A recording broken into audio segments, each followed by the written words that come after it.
Bem-vindos ao Tomos Revelados, um podcast no qual desmistificamos o RPG de mesa através de traduções e comentários. Música, narração e tradução por Felipe Tuller.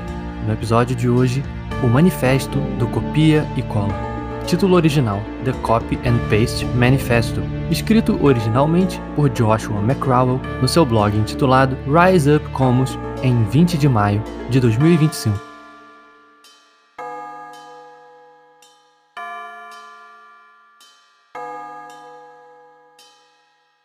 Eu já afirmei publicamente que criar um Mega Dungeon é fácil e divertido. Eu escrevi um livro sobre isso. Mas eu tenho boas notícias. É ainda mais fácil do que eu fiz parecer. Quero apresentar a vocês um ethos para o seu jogo, chamado O Manifesto do Copia e Cola. Na introdução de That Hideous Strength, C.S. Lewis faz referência ao escritor de ficção científica Olaf Stapledon e à sua obra.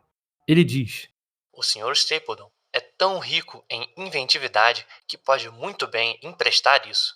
E eu admiro sua inventividade, embora não sua filosofia. Tanto que não sentiria vergonha alguma em tomá-la emprestada. Eu gostei dessa citação desde a primeira vez que a li e já a peguei emprestada diversas vezes. De fato, sempre que eu roubo ou crio algo a partir do trabalho de outras pessoas, costumo citá-la, inteira ou em parte.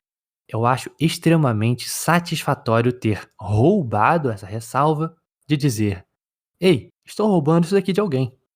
Você também deve ter ouvido a frase frequentemente atribuída erroneamente, como: Bons artistas copiam, grandes artistas roubam. "Estou aqui para dizer que é exatamente assim que você deveria conduzir suas mesas." Amando o Manifesto. Não existe a masmorra perfeita. Quando você mestra The Yellow Book of Bretwold, você sente que o subnível da nave élfica pende demais para a ficção científica para o seu jogo de fantasia. Então, você o remove. O Manifesto do Cortar, Copiar e Colar não tem uma sonoridade tão boa, mas cortar também faz parte. Não existe a campanha perfeita. Quando você mestra Dolmenwood, você quer começar com os jogadores em Brandonsford, a vila de Black Wyrm of Brandonsford, para dar a eles imediatamente uns ganchos de contos de fadas e algumas missões dos NPCs locais. Você pega Brandonsford e a encaixa no hexágono 1205. Não existe o Mega Dungeon perfeito. Só existe a colcha de retalhos de masmorras costuradas à mão. Você junta duas masmorras de Silent Titan, Lost Caverns of Wormwitch da Serena Victory e o Nexus of It, da revista Nock número 3. Você conecta todas elas de uma forma temática e pelo uso de um mapa. Não existe o jogo perfeito. Você roda OSE, mas pega regras de abrir fechaduras do Errant, os pacotes de equipamento inicial de Kern e os procedimentos de XP retirados de uma postagem de um blog que você leu uma vez.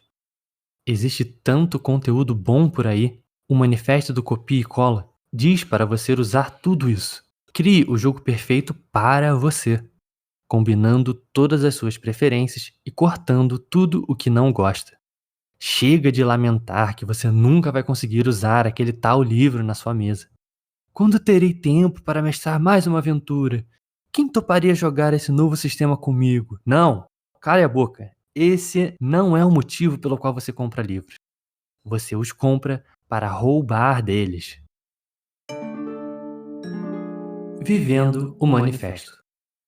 Quando eu fiz o playtest de His Majesty the Worm, meu Mega Dungeon era uma vasta coleção de conteúdos copiados e colados. É por isso que eu nunca mostrei isso a ninguém. Quero que você faça o mesmo que eu fiz. Veja como. Passo número 1. Pegue alguns mapas. Esses mapas podem ser feitos por você, gerados aleatoriamente com alguma coisa tipo o Atabou, criados por um cartógrafo profissional ou uma combinação dessas opções. Passo número 2. Numere as salas. Numere as salas com códigos de 3 dígitos, como recomendado por His Majesty the Worm. O nível 1 terá salas 101, 102, 103, etc. O nível 2 terá 201, 202 e assim por diante. Passo número 3. Dê início à sua ficha de referência da masmorra. Use um Google Docs. Marque as diferentes masmorras com o título 1, marque as salas como título 2, configure os estilos de títulos para que fiquem bonitos. Passo número 4. Pegue masmorras. Acesse aquela sua pasta de suplementos, aventuras e masmorras de RPG que está em constante crescimento e comece a abrir os PDFs. Passo número 5. Copie e cole.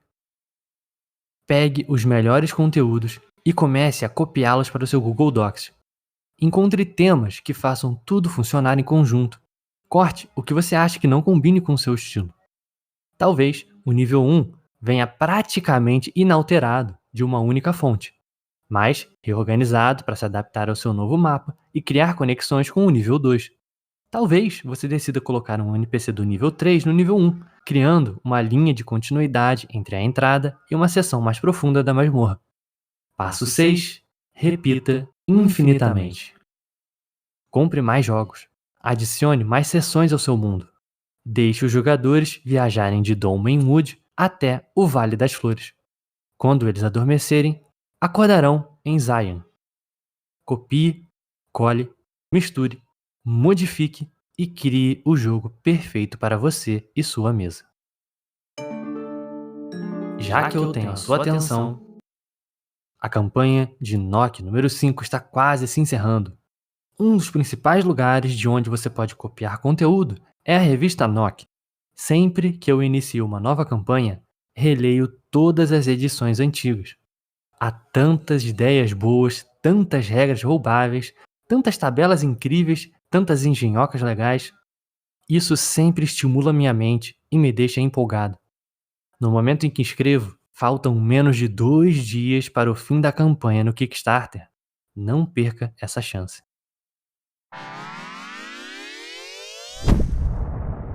Salve, salve pessoal, aqui é o Felipe.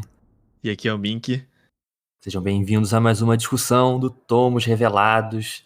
Estamos avançando na nossa segunda temporada, em breve chegando no nível 2 do nosso podcast. Afinal de contas, estávamos no nível 0, agora estamos no nível 1.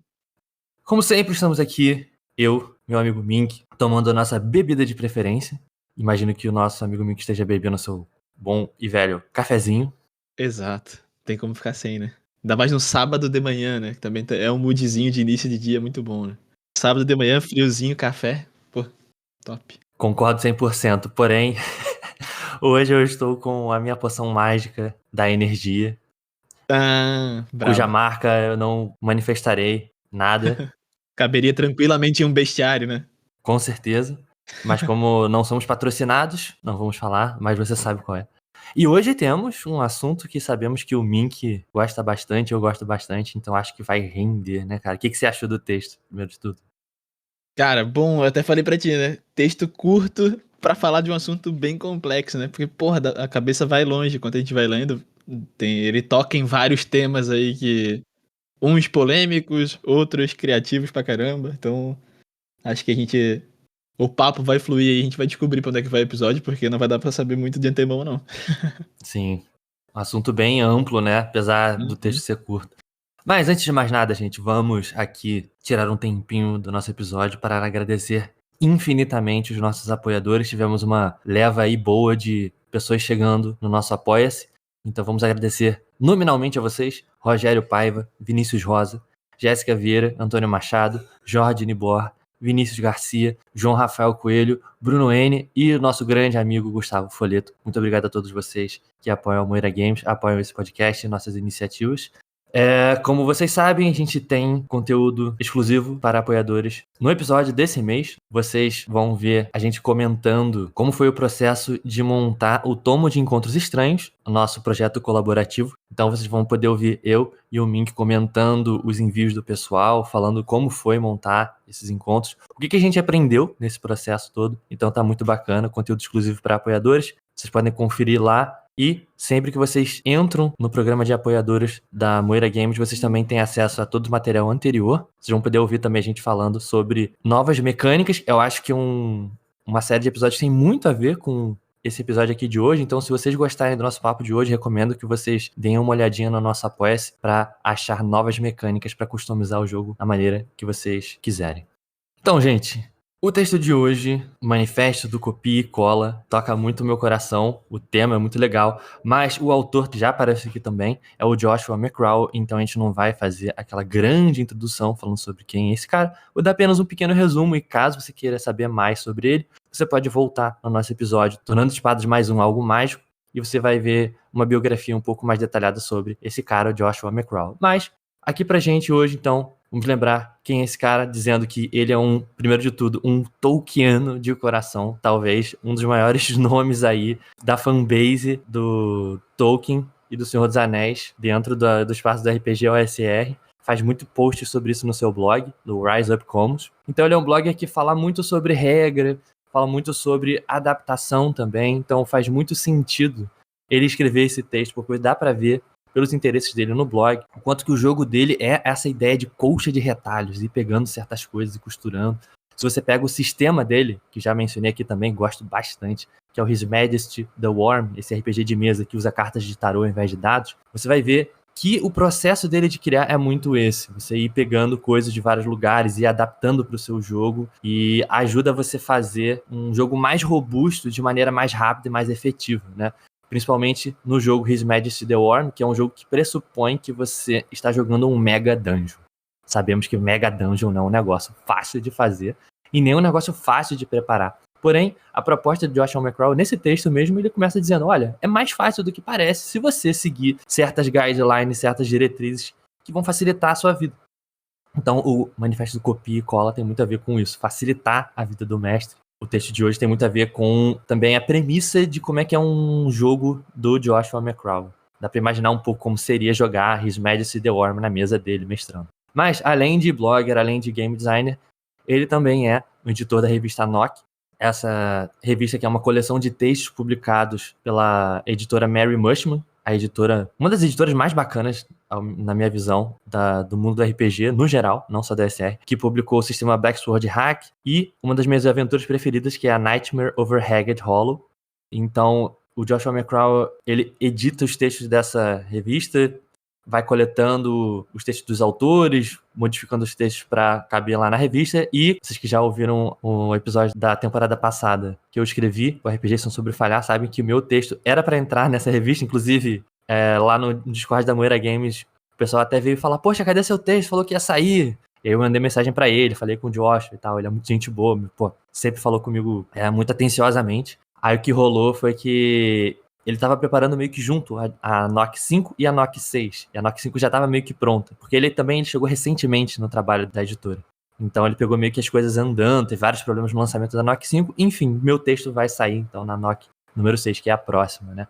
Mas de qualquer forma, então, o Joshua McCraw é um cara que trabalha muito com texto também. Não só é editor dessa revista de RPG, mas que no trabalho regular dele mesmo, assim, trabalho do dia a dia, ele trabalha revisando texto técnico para empresas de tecnologia, umas paradas assim. Então, um cara que mexe muito com texto e mexe muito com essa coisa de edição. Pode parecer um pouco distante, mas na minha cabeça não é, né? A ideia do que ele está propondo aqui com a ideia de editor de texto. Porque o editor de texto técnico, para mim, tem muito a ver também com o cara que está mexendo com mecânica de RPG. Porque, se você parar para pensar, um livro de regras, um livro de sistema, o próprio nome já está dizendo, sistema, lembra até essa ideia de um sistema operacional de tecnologia, né?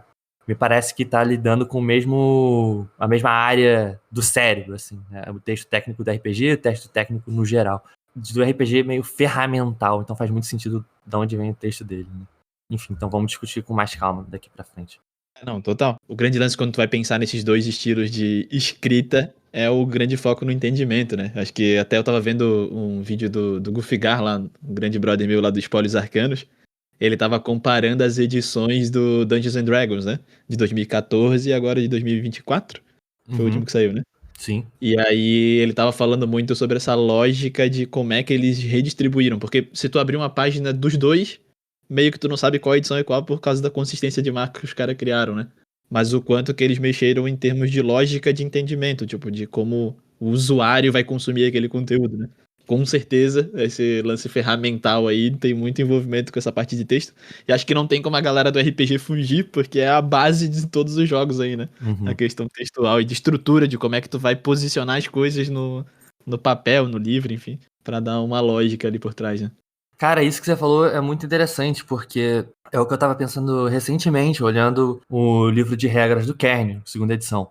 Eu não tava pensando nada especificamente do Kern, mas sabe quando você tá lendo e sua mente viaja, né? Você pensa numa coisa mais geral. Eu tava pensando, né, sobre essa ideia do quanto que o livro de RPG, o sistema, ele pode ser encarado de fato de duas formas muito distintas. Ou como um livro que é um livro de ensino, que ele vai ensinar você a jogar, então faz sentido que a disposição do texto seja uma lógica linear de que alguém que vai ler do livro da página 1 à página 200, e se você ler nessa sequência você vai entender melhor, ou se você prepara o seu texto não como algo que você vai ler página a página, mas como um guia de referência. Eu acho que o RPG, enquanto sistema, pode ir para os dois lados e funciona bem das duas formas. E talvez sejam formas que não necessariamente são concomitantes, não necessariamente funcionam da mesma forma e podem ser conflitantes, né?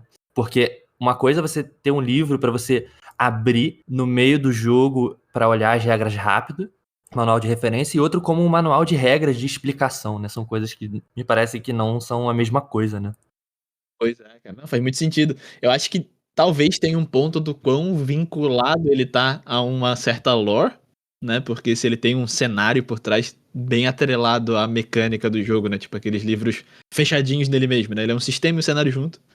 Eu acho que faz um pouco mais de sentido ele amarrar tu, que tu tem aquele do início ao fim, porque ele quer te apresentar coisas numa determinada ordem, né? Agora, livros que são sistemas um pouco mais soltos, talvez como essa caixa de ferramentas, assim, de uma parada bem indexada pra te poder consultar abrindo nos pontos que tu quer, eu acho que faz muito sentido. E eu acabo gostando muito da ideia de módulozinhos. Acho que o Old Dragon fez isso muito bem, né? Em vez de tu criar um grande livro, tu criar vários livros, pequenos, menores, cada um falando muito sobre um determinado tema pra te poder, tipo, pô, não, agora eu preciso sobre monstro, é esse. Preciso falar sobre viagem no ermo, é esse. Uma dungeon, é essa, tá ligado? Tipo, tudo separadinho. Eu acabo gostando também dessa outra lógica, né? De dividir em vários materiais em vez de um só material, né? O que é louco, porque ao mesmo tempo que parece uma sacada muito genial e muito nova, até fazendo um comentário meio meta aqui, que tem a ver com esse episódio, parece que você tá reinventando a roda, mas na verdade o primeiro D&D lançado era assim, né? Que eram booklets, eram livretos. Pois é. Livretos lá do D&D edição 0 e tal. Então é muito doido, né? Porque a gente começa com livretos, aí a galera avança muito no sentido de fazer um grande sistema de livro de 300 páginas que vai ter tudo, que vai responder todas as perguntas do universo, tipo um D&D terceira edição da vida. E aí tem uma galera fazendo de novo essa divisão, né? Então, pô, dá pra fazer a coisa de muitas formas diferentes, né? Não só em questão de as regras são diferentes, mas, poxa, só a divisão do texto, de como você vai organizar o texto, já muda completamente o produto também, né? Muito doido isso. É, cara, total. E é muito atrelado real a esse texto, porque era uma das coisas que eu pensei no meio do caminho, tipo... existe um grande movimento de massa, né? Agora, todo mundo tá colocando IA em tudo, porque é isso, é o novo rolê do momento, né? É a nova paleta mexicana. Então todo mundo precisa ter IA em alguma paradinha, algum chat, alguma coisa pra tá atrelado e seguir o baile. Daqui a pouco vai ter alguém que vai se posicionar como sem IA, tá ligado? Alguma parada, tipo, totalmente humana ali sendo feita. Pô, já tem, né? Na RPG tem muito. Tem até gente que faz um selo 100% feito por humanos. Tem toda uma vertente que já tá tentando fazer essa diferenciação. É, exato. E, tipo, no YouTube, eu vou fazer um paralelo com o YouTube, que talvez IA tenha essa grande divisão entre o humano e o robô, né? Mas eu vejo, tipo, galera que fazia com um grande cenário, grandes produções, o Casey Neistat, né? Tipo, pô, o André Pilha, que é da galera, tipo, pô, grandes produções, câmeras de cinema, tal, no YouTube. Isso virou uma febrezona com um monte de canais super complexos. Aí, hoje em dia, tu vai ver, pô, tem uma galerinha com uma câmerazinha, ou, tipo, que nem foi o rolê do Whindersson Nunes, né? Tipo, uma paradinha em cima de um balde, conversando só, e aí, pô, beleza, agora virou só aquilo, né?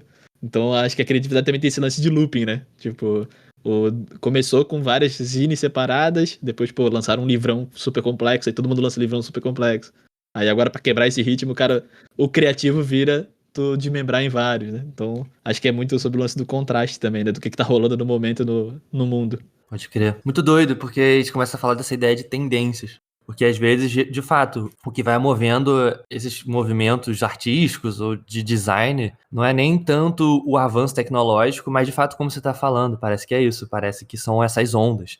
Quem estuda moda vai poder até dizer melhor do que a gente, né? O quanto que isso acontece. Do tipo, sei lá, calça cintura baixa, calça cintura alta. O quanto que é realmente uma questão de tendência mesmo. Tipo, uma hora, pô, a galera encheu o saco só de usar calça cintura alta, uma hora, aí troca.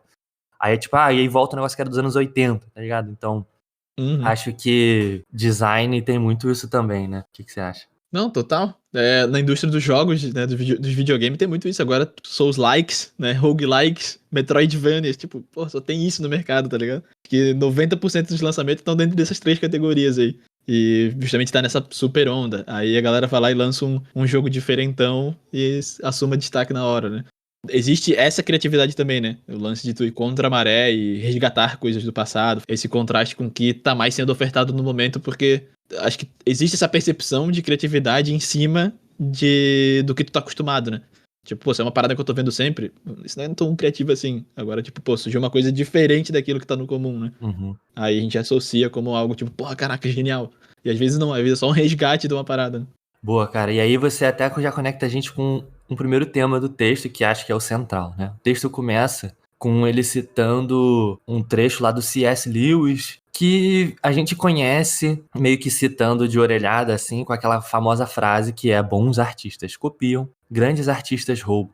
Então, o Joshua, ele parte de um pressuposto muito interessante de como criar o seu jogo de RPG, que te permite pegar coisas dos outros e de outros sistemas, de outros cenários, sem você ficar com peso na consciência. Porque é muito doido se você parar pra pensar, essa ideia que a gente tá circulando aqui, que é a ideia da criatividade.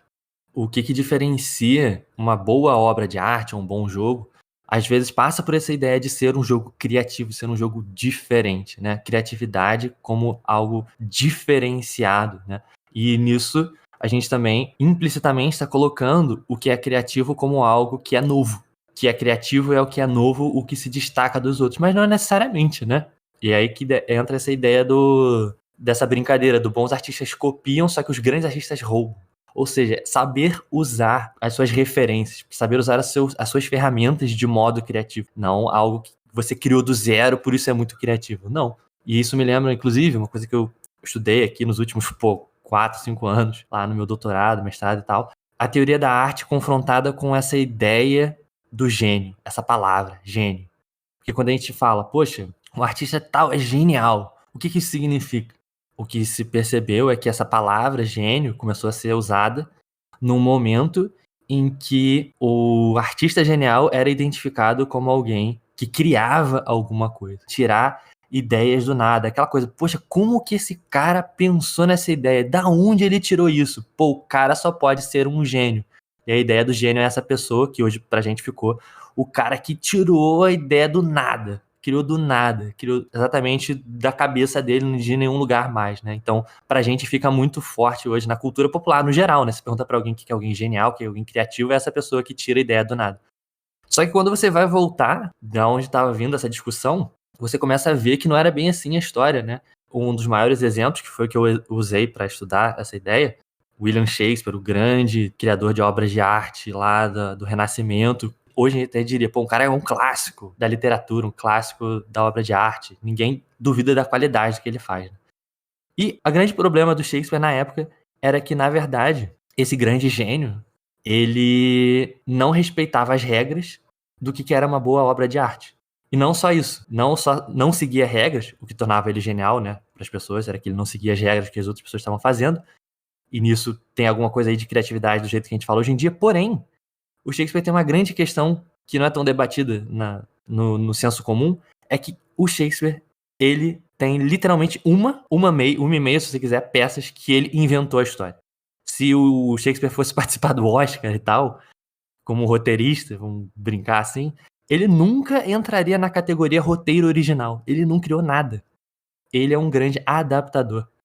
Ele sempre adaptava histórias que já existiam de livros de história antiga, livros da história dos reis lá da Inglaterra, ou de outras peças mesmo.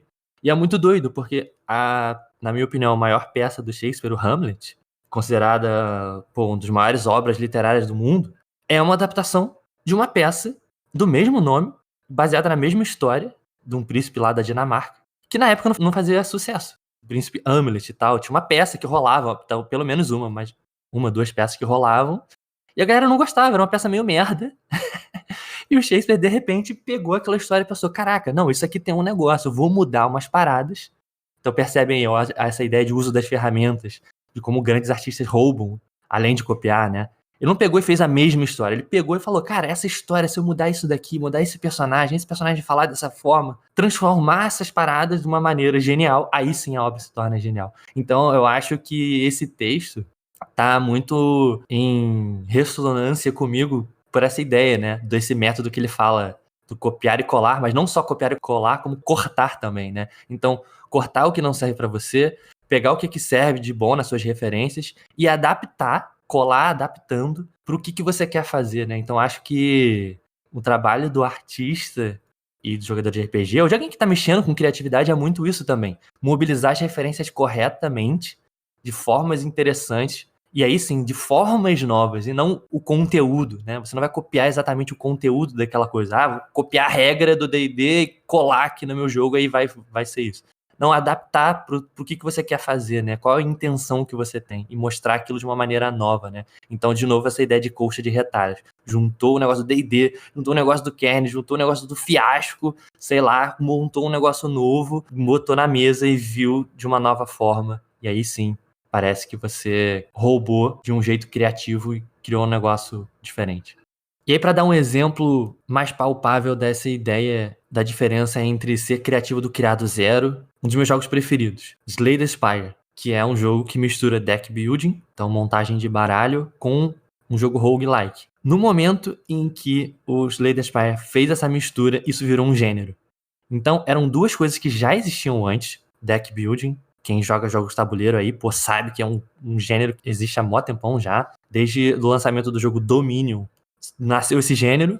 Vários outros jogos fizeram deck building. E existe roguelike, a gente sabe há muito tempo. E aí juntou-se as duas coisas no Slay the Spire de uma maneira genial, magnífica. Dois gêneros que já existiram, virou quase um gênero em si, né? O gênero Slay the Spire. E o que acontece muito no espaço dos jogos indies de videogame agora é, ao invés de se inspirar no processo que o Slay the Spire fez de juntar dois gêneros de uma maneira que faça sentido, que ninguém nunca tinha feito antes, ou seja, copiar e colar de uma maneira, a usar as ferramentas de maneira criativa, o que as pessoas fizeram é, vamos copiar o Slay the Spire, fazer mais um jogo deck building com um roguelike, com o mesmo mapa, com as cartas um pouco diferentes, e mudar a superfície do jogo, né? Então isso não é um bom uso do copiar e colar. É de fato, você tá pegando aquela frase emblemática, né? De que bons artistas copiam, excelentes artistas roubam. Você tá na parte mais do copiar mesmo. Você tá copiando meio que a cobertura do bolo, ao invés de olhar como ele foi feito por dentro. Olhar o processo da pessoa e tentar pensar um pouco como aquela pessoa criou, né?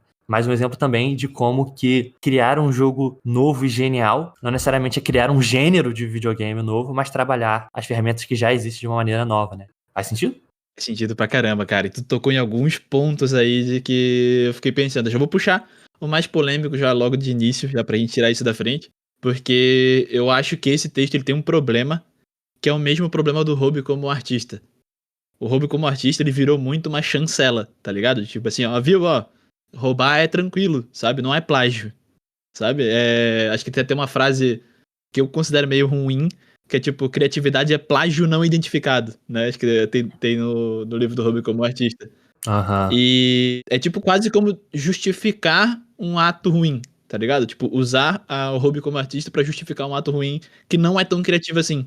Esse texto, ele foca muito em uma parada direta, tipo, pô, criar dungeons é tranquilo, criar seu próprio jogo é fácil, pega o que tu gosta, junta tudo e conecta uma parada na outra e faça teus jogadores passarem por isso. Ele não toca num ponto, tipo assim, pô, esse texto é pra quem vai criar coisas pra publicar ou é pra quem vai jogar na própria mesa? Perfeito. No RPG tem uma grande diferença, discrepância de galera, mestres que estão criando coisas pra outros jogadores mestrarem, né? Tipo, tu tá pensando em materiais de publicação, ou tu tá pensando na própria mesa, porque na própria mesa a gente defende aqui o tempo todo, né? Cara, RPG é caixinha de ferramenta.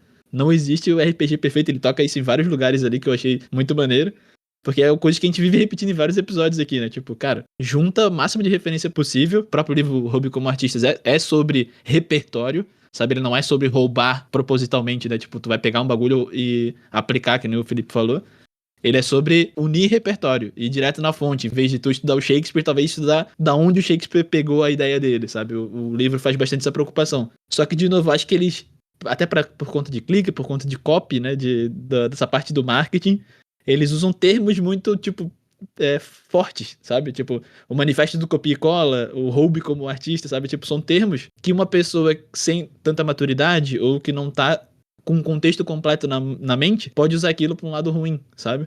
Então, um mestre que pega tipo, tá pensando em criar um material, lê esse texto sem tanta maturidade, tipo, sei lá, comecei a mestrar agora, li o texto do Manifesto Copia e Cola, então é tranquilo pegar lá o Domenwood, pegar, sei lá, o Ozzy, juntar as paradas e eu criar meu negócio? Vou pegar aqui então, aí começa a copiar partes dos livros e juntar pra criar o próprio material. Sendo que talvez ele direcionou muito mais o conteúdo pra quem tava querendo mestrar na mesa, sabe? Falando assim, galera, não sofram com preparação, não pensem em criar sua mesa original, né, essa coisa genial para os seus jogadores. Cara, juntem coisas, sabe? Criem em cima daquilo que vocês gostam. Até a frase que ele traz ali de início, o senhor Stapleton, né? Stapleton. É tão rica em inventividade que pode muito bem emprestar isso, né? E eu admiro sua inventividade, embora não sua filosofia. Essa parte eu achei muito boa, porque é geralmente o que a gente fala aqui nos RPGs, né? Tipo, a gente gosta muito de um sistema, mas não tanto da filosofia por trás dele. A gente recorta uma parada e usa outra, sabe?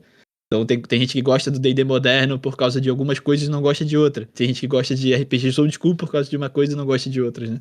E aí minha preocupação da grande polêmica é justamente esse ponto. Tipo, são textos que podem virar uma chancela para um comportamento que não é criativo. E não é isso que os autores estão tentando defender, mas a forma como é abordada às vezes dá essas brechas, sabe? Não sei o que tu pensa sobre isso, Felipe. Não, perfeito, cara, perfeito. Você adiantou um negócio que eu ia falar e que também era uma preocupação minha. Esse texto me parece de que a ideia dele é para mestres, não é para game designers. Apesar de tocar em pontos muito importantes de game design, que tem a ver com criação de produtos, etc.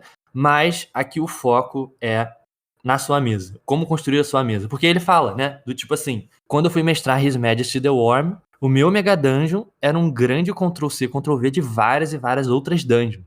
Então, a ideia dele não era que ele ia pegar dungeons de outras pessoas já publicadas e publicar dentro do jogo dele, do His Majesty the Worm, o livro. Ele usou em mesa, né? Então, sim, não é um texto voltado para, rouba as coisas aí, rouba as propriedades intelectuais dos outros e bota no seu jogo e vende e ganha milhões de dólares. Não é essa a ideia, né? Então, tipo, é importante. E você usa uma palavra que eu acho que é muito chave também, que é a ideia de maturidade. Porque, cara, aí você me conectou com o fenômeno famigerado, fenômeno jogador de RPG iniciante que vai no Reddit e fala, galera, criei o meu sistema. Estou criando um sistema.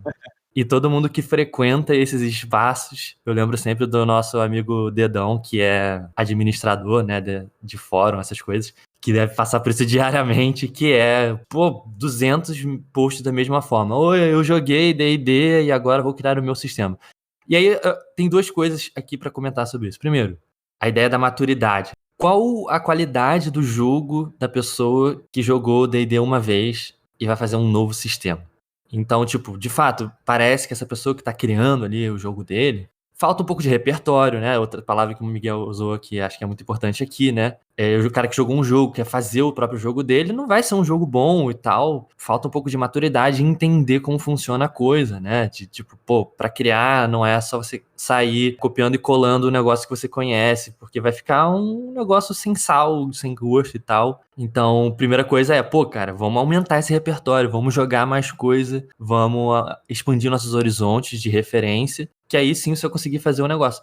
Só que, dito isso, eu acho que esse diagnóstico do jogador de RPG novato querer criar um seu sistema, na verdade, ele mostra uma coisa muito maneira do RPG que tem que ser muito valorizada e que às vezes a gente nessa relação com os novatos, que parece que tá partindo de um lugar de meio de uma prepotência, né? Do tipo, o cara jogou o D&D e vai criar o seu próprio sistema. Já tem uma ideia mirabolante de criar um RPG de 300 páginas depois de jogar seu primeiro RPG. Então, ao invés de a gente rechaçar essa ideia, parece que falta um pequeno redirecionamento dessas pessoas. Porque dá pra ver ali uma energia muito forte do it yourself. E de entender que o RPG é um espaço muito rico para alguém que quer expressar a sua criatividade. Então, essa identificação do RPG como esse espaço já é pra mim muito interessante. O problema, a ideia do escopo e da maturidade, como bem colocado pelo Mink, novamente, do tipo, você sentar e falar, vou criar um sistema, você já tá se colocando diante de uma tarefa que tá fadada ao insucesso. Você vai fracassar, porque você não tem como fazer um sistema que vai ser muito maneiro e muito diferente, tendo jogado poucas coisas. Porém, se você diminuir um pouco o escopo e trabalhar com essa ideia do texto, método copiar, cortar e colar, numa escala bem menor, aí sim eu acho que você já está trabalhando numa questão mais interessante. O que, no geral, a gente poderia chamar das house rules, por exemplo. Exato. Então, o que são as regras da casa? É você modificar um pouquinho ali alguma coisa, do tipo, caramba, o acerto crítico é tão legal, vamos dar um pouquinho mais de atenção a isso? Um house rule de tipo, quando você causa o crítico, sei lá, o jogador que fez o crítico vai narrar a cena. Pode narrar a cena do jeito que você quiser. Então, as house rules já é uma coisa mais interessante, né? Que alguém pode experimentar essa ideia do do it yourself de uma maneira mais contida e que eu acho que vai ser mais produtiva, né? E é isso, nada contra a pessoa querer ficar desenvolvendo seu sistema por 20, 30 anos, mas eu acho que é uma coisa que acaba decepcionando muitas pessoas, de você achar que você vai sentar e vai criar o seu RPG do nada e que você vai criar milhões de dólares já pensando naquele resultado, né? Então você não tá criando porque você gosta de criar, mas porque você pensa que para ser alguém respeitado no mundo do RPG você tem que criar o seu sistema perfeito e tal, e criar um novo D&D. Quando, na verdade, talvez sua energia seria mais bem gasta num escopo menor, né? Pensando como melhorar o seu jogo, como fazer a sua mesa ser mais interessante, cortar, copiar e colar, montando pequenos sistemas, modificando pequenas coisas do seu jogo. Enfim, não sei se faz sentido. Pô, perfeito, cara. Perfeito. Era esse o rumo que eu ia, porque até no último vídeo do canal que eu postei, eu respondi alguns comentários da galera. E eu tenho recebido muito, acho que uma das coisas mais legais de ter criado um canal no YouTube foi ter trocado ideia com gente muito maneira. Tipo, eu recebo muito comentário no Instagram, muito comentário nos vídeos sobre coisas tipo, como você desenvolveu esse estilo incrível? E eu, tipo assim, mano, como assim estilo incrível, tá ligado? Eu aqui sofrendo pra caralho, achando que tá tudo uma bosta, tipo, pirando em como fazer a arte, sabe? Tipo, que é um dilema de todo desenhista, de pra qual estilo ir, tá ligado? Tipo assim, pô, que vontade de desenhar uma parada. Mas, cara, tem anime, tem realismo, tem cartoon, tem uma infinidade de estilo pra onde é que tu vai, sabe? Existem vários temas dos artistas que tocam nessa parte de criatividade, né? E aí eu tenho destinado boa parte dos vídeos, acho que em todos eles eu comentei isso, em tipo, galera, só continuem desenhando, tá ligado? Tipo, vai vir. Eu acho que estilo, e aí o ponto também de criatividade, coisas do tipo, é muito sobre o fato de você tá fazendo, tá ligado? Constantemente, criando suas próprias paradas, tá ligado?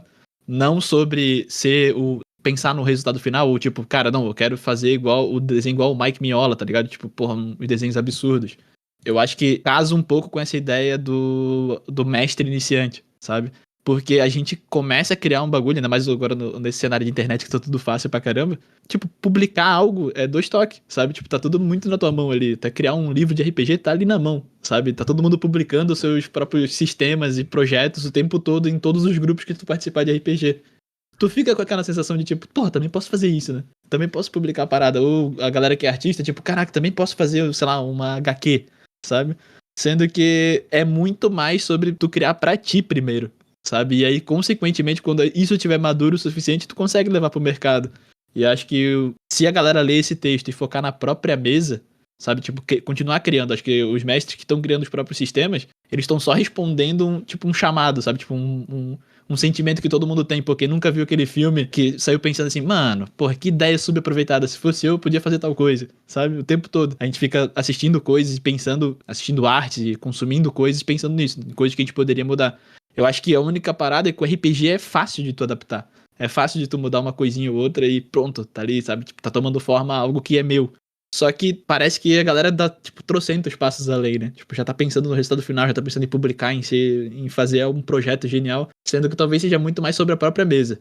E é isso que eu fico reforçando lá no canal também. Galera, tipo, só continua fazendo, não pensa tanto em, tipo, onde é que tu vai publicar isso, o que isso vai se tornar, onde é que tu vai trampar, tu vai viver de arte. Tipo, calma, velho, tu nem começou a desenhar ainda, sabe? Tipo assim, quantos desenhos tu já publicou, sabe? Tá consolidado o teu processo, tipo, não, sabe? Só continua fazendo. Calma, não bota tanta pressão em cima. E aí é engraçado que tu trouxe esse ponto do mestre iniciante, porque Eu comecei a jogar com o Felipe e há 2 anos atrás, se vocês forem ver lá que eu criei o perfil do Mink no Instagram, tem lá o primeira artezinha de Yoki, tá ligado? Que eu já tava pirando no cenário. Mano, eu tinha 0 repertório. Eu tava ali com Ozzy, basicamente, na cabeça e Tormenta, né? As coisas que eu tinha consumido, assim. Mas eu já tava nessa pira, tipo, eu já tava respondendo esse instintozinho de tipo, caraca, dá pra criar tal coisa, dá pra juntar, sabe? Naquela maluquice. E tamo aí, 2 anos e eu ainda vejo, tipo, o quanto que já mudei de coisa, já entendo agora qual é a lógica de um produto, sabe? Tipo assim, pô, pra tipo, publicar algo pra outros mestres mestrarem, né? O Thomas aqui foi um grande faculdade nesse sentido. O quanto que tem coisas por trás disso, não é só simplesmente tu ter uma ideia e jogar ela pro mundo, tu tem que embasar, tu tem que ter toda uma estrutura, tem um aspecto de game design, tem um monte de coisa nesse sentido, não é só tu adaptar e pronto. Então, enfim, é um tema bem complexo, mas eu só queria trazer esse aspecto de tipo assim, cara, quem tá começando, quem não tem essa maturidade, quem não tem esse repertório, tinha que estar muito mais olhando pra dentro, sabe? Tipo assim, na própria mesa. Não tem problema um mestre que jogou uma parada criar o próprio sistema. Desde que ele jogue na própria mesa com os próprios amigos, com a própria galera. E comece a testar isso durante um tempão. O problema é o mestre iniciante querer publicar esse primeiro sistema dele, sabe? Já ir com a cabeça de, tipo, virar um produto. Acho que é esse o grande lance. Mesma coisa dos artistas. Não tem problema os artistas ficarem pensando em estilo, em fazer algo incrível. O problema é querer transformar isso, sei lá, como é que eu vou trabalhar na Riot, como é que eu vou trabalhar na Blizzard, sabe? Tipo, já querer dar trocentos passos pra frente. Acho que é esse o grande lance de que aí entra o ponto do aspecto do genial, da, porra, a galera que faz isso é um absurdo. Olha o estilo desse maluco, olha o projeto que esse cara fez. Sendo que, tipo, pô, a gente não consegue traçar o paralelo do quanto aquele cara teve que estudar, quanto tempo levou pra ele chegar naquele determinado ponto, né? A gente vê só o resultado final ali e acha que a gente já tem que começar pelo final, né? Eu vou fazer uma analogia que na minha cabeça faz sentido, mas não sei se pra vocês ouvintes, pra você, Mink, faz. Mas é um pouco aquela ideia do cara que vê um ator famoso e ele fala, caramba, pô, o Brad Pitt é foda, eu quero ser igual o Brad Pitt. O quê? Um grande ator? Não, eu quero ser famoso. Do tipo, sabe? Uhum. Ao invés de querer ser um bom ator e se inspirar na arte do cara, que ele faz do afazer dele, que é ser um bom ator, não, você quer ser famoso.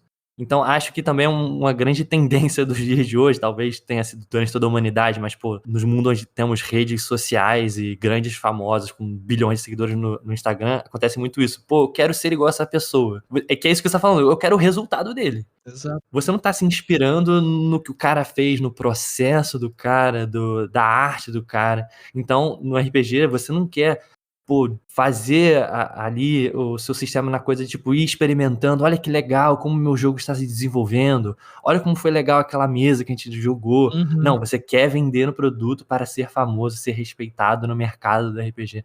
Então é aquela coisa também de botar a carroça na frente dos bois um pouco, né? Eu fico até pensando, assim, aí é questão mais pessoal, vai de cada um, mas, pô, será que isso vai te trazer algum tipo de satisfação, sabe? Você tá fazendo isso porque é legal criar um RPG? Ou então, voltando na analogia do ator, porque é legal ser um ator? Porque, poxa, teatro é um negócio que mexe com você. Que me parece muito isso também, do tipo, pô, olhar o que te agrada no que você tá fazendo e fazer pelo processo, né? Pô, é pra fazer um desenho porque é legal, porque você gosta, pra ver manifestação ali da sua ideia, ou é pra ser um grande pintor da Marvel, sei lá. Aí a gente volta até na coisa da IA que você mencionou.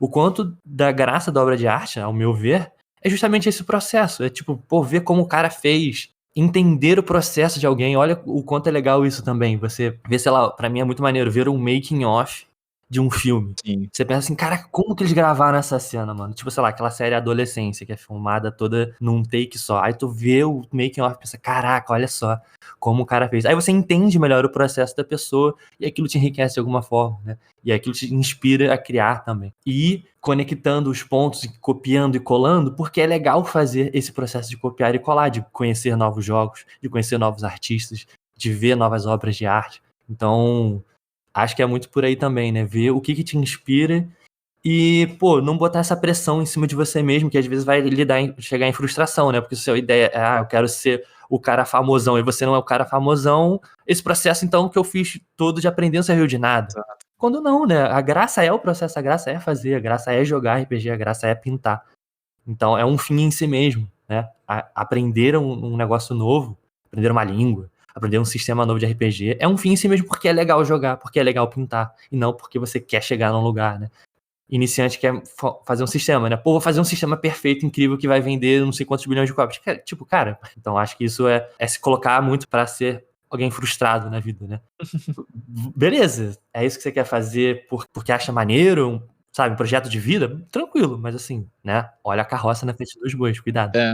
Não, e foi exatamente esse lance da carroça na frente dos bois que eu usei de exemplo, porque tem muita galera que fica nesse aspecto de, tipo, voltei a desenhar agora e tô sempre nessa parada de começar e parar, sabe? Tô meio frustrado. Ou tô começando agora e queria fazer tal coisa, como é que eu faço? E eu acho que entra nesse mesmo lance do mestre iniciante, porque tem alguma parada chamando, tá ligado? Não é todo mundo, não é todo mestre iniciante que vai querer criar o seu próprio sistema. Tipo, tem um porquê a pessoa começou a desenhar, tá ligado? Tem um porquê que ela voltou. Tem alguma coisinha que chamou o mestre pra ele pensar naquele sistema. Eu acho que dar ouvidos a isso é importantíssimo, tá ligado? Tipo, tem até uma galera que fala bastante sobre criatividade, sobre o lance do R rápido, né? Tipo, teus primeiros, sei lá, 10 projetos vão ser uma merda. Faça eles o quanto antes, tá ligado? Então, tem muito esse aspecto. Eu acho que faz sentido, sabe? Tu dar ouvido pra essa parada, tu continuar fazendo, porque se tu ficar esperando também, tu ter a maturidade perfeita, tu ter o repertório suficiente, tu construir tudo, não vai, nunca tá pronto, tá ligado? Nunca tu vai conseguir também chegar no teu projeto perfeito, que é uma parada que eu sofro pra caramba.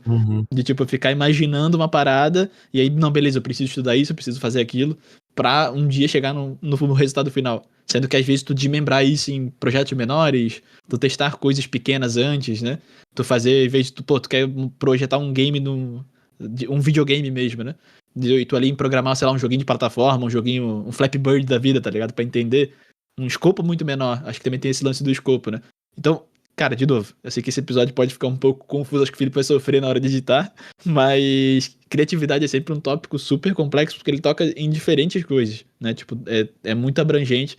E o RPG, eu jogo o RPG principalmente porque é o ambiente talvez mais criativo em termos de entretenimento, sabe? É o lugar que a gente tanto pode interagir como jogador, tipo, igual tu joga no videogame, tu se diverte jogando, né, rolando dados, quanto criador ao mesmo tempo, né? Tu tá toda hora propondo coisas, criando coisas.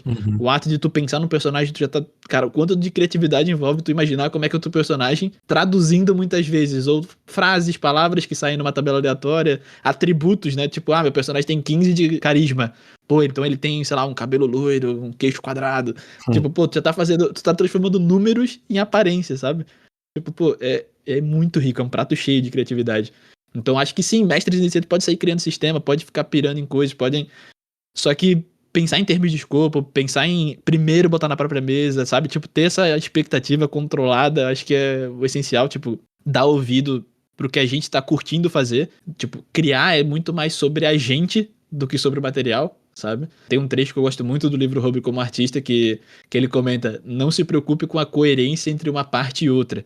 O que unifica todo o seu trabalho é o fato de que você o fez, sabe? Também esse é o ponto, tipo, tu pode ter todo o repertório, tu pode dizer que é derivado do sistema X, mas acho que o grande lance é a gente, tipo, criar pra dizer quem a gente é, tá ligado? Meio que esse lance pode ser meio filosófico, mas eu acho que nesse aspecto nesse mundo de IA, né, que a gente vai ter um monte de coisas prontas que ela já vai dar o resultado final. Acho que é aí que a gente cada vez mais vai perceber que arte não é sobre isso, sabe?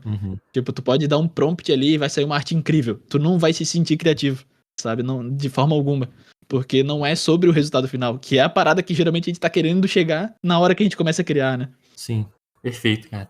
A ideia que você falou aí é muito boa, de finalizar seus primeiros projetos o mais rápido possível, pra você testar as coisas. Então, o quanto que é bom também começar em RPG, RPGs de uma página, One Page Dungeons, Sim, cara. Aventuras Folheto, coisas que eu e o Mink a gente experimentou muito, né, justamente. E assim, pra mim, inclusive, tem um valor muito grande nesse tipo de jogo, não só como exercício de design, porque é um grande exercício de design, né, aquela coisa que a gente sempre repete aqui também, o quanto que limitar as suas opções e o seu espaço ali, no caso da One Page Dungeon, te faz pensar de uma maneira diferente, então é um exercício de design muito legal também, mas também tem um valor em si, né, que é tipo, pô, cara, você viu um negócio que você fez ficar pronto, sabe? Uma coisa que às vezes pensando num projeto de 300 páginas, como o seu primeiro projeto, vai te frustrar muito, né, porque você pensa, caraca, pô, então eu não sirvo pra fazer RPG. Eu consigo escrever um livro de 300 páginas, sabe? E com pequenos projetos você tem esses pequenos pontos de satisfação e falar, olha, criei um negócio, olha que legal. Não tá perfeito, mas eu fiz, né? A famosa ideia também de que, tipo, pô, imperfeito, mas feito é melhor do que perfeito e não feito. Ficou tipo um trava-língua, mas enfim. Não, mas, pô, acho que é esse o princípio, cara. É esse o princípio. O quanto a gente conseguir testar de coisas, colocar a mão na massa, colocar coisas no mundo com escopo reduzido, porque a gente tá... Acho que também tem aquele lance da intenção, acho que algumas falas tuas atrás tu botou esse ponto, né? Qual que é a tua intenção por trás daquele material, né? Tipo, galera, olha o que eu fiz, testei na minha mesa, me diverti muito com meus amigos, usem isso daqui na mesa de vocês se vocês quiserem, sabe? É diferente de, caraca, estou criando um sistema de RPG, o nome dele é tal, eu vou publicar na editora X, sabe? Tipo, é a minha meta, é essa e tal. É diferente, o escopo muda, a ideia de criatividade muda, tudo muda, né? Então, eu acho que é um bom caminho essa ideia de... O RPG é um prato cheio pra quem quer criar, e pensar em termos de escopo, pensar em termos de repertório, acho que é o primeiro passo, né? Total. E por isso que a ideia de copiar e colar é tão útil. Porque justamente trata dessa ideia da colcha de retalhos, montar a sua própria colcha de retalhos, copiar da onde você está achando que é legal, né? Tanto de um ponto de vista de design, de alguém aí que de fato quer lançar alguma coisa, mas também de montar a sua própria mesa, né? Salve pessoal, aqui é o Felipe interrompendo essa transmissão para dizer que se você está curtindo o nosso episódio de hoje e quer ajudar o projeto do Tomos Revelados a seguir em frente, considere então a apoiar a gente lá no Apoia-se. É só entrar em apoia.se/MoiraGames e escolher uma modalidade de apoio que faça sentido para você. Tem apoio lá que custa só R$5 por mês, pessoal, e de quebra vocês ainda desbloqueiam umas recompensas exclusivas que só os nossos apoiadores têm acesso, como cargos exclusivos no Discord, acesso aos nossos episódios exclusivos e muito mais. E se você não consegue apoiar a gente financeiramente no momento, você também pode ajudar deixando um like ou um comentário nesse episódio no YouTube, uma avaliação de 5 estrelas no Spotify, ou então compartilhando o episódio com seus amigos nas redes sociais. Seja como for, muito obrigado por estar ouvindo esse episódio e muito obrigado também por seguir nessa jornada conosco. E agora, sem mais delongas, de volta para a aventura de hoje. E aí, conectando de volta com o RPG, você falou um negócio que me remeteu muito a um projeto do Josh McCraw, o autor desse texto de hoje, que é o tutorial dele de como fazer dungeons. Incrível, inclusive, você que está interessado em criar coisas para RPG, recomendo demais, tá em inglês, né? Enfim, caso vocês queiram dar uma olhada, vai estar nos links aí da descrição. Mas ele fala um negócio muito interessante para justificar um pouco a teoria do que ele está fazendo. Que ele fala, o RPG, ele parte de uma ideia que ele chama lá de infinidade tática. Aí eu vou ler aqui um trecho do texto. Um jogador em um RPG de mesa tem o potencial de fazer o seu personagem tentar qualquer coisa. Aquela história que a gente sempre remete aqui no Tomos, né? Ele segue aqui dizendo, em um videogame ou jogo de tabuleiro, seu personagem só pode fazer aquilo que os designers do jogo previram. Existe um muro de pedra baixo em um videogame? Bem, isso bloqueia seu personagem. Clássico, né? As barreiras invisíveis do mundo de videogame.